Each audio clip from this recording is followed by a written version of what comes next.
দুনিয়াতে যত অদ্ভুত অদ্ভুত প্রশ্ন সব আপনি মুসা আলাইহিস সালামের মাথা থেকে পাবেন। বিভিন্ন বিষয়ে আল্লাহরে প্রশ্ন করতেন। সাইয়েদনা মুসা আলাইহিস সালাম আল্লাহরে বললেন, আল্লাহ আপনি আমার এমন একটা জিকির শিখাইয়া দেন যে জিকিরটার শব্দ আপনি আর আমি ছাড়া কেউ জানবে না।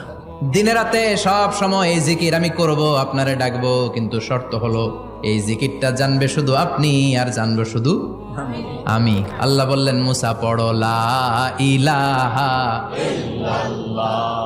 মুসা আলাইহিস সালাম কয়, মাবুদ এটা তো জাতীয় জিকির, সবাই জানে। আমি তো চাইছি এক্সেলেন্ট একটা জিকির, কারো কাছে নাই, শুধু আমি জানবো আর আমি পড়বো।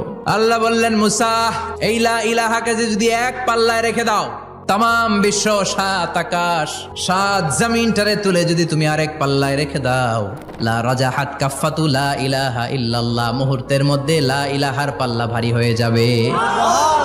ও মুসা, তুমি যতই এক্সক্লুসিভ জিকির চাও, লা ইলাহার চেয়ে দামি জিকির আমার কাছে নাই।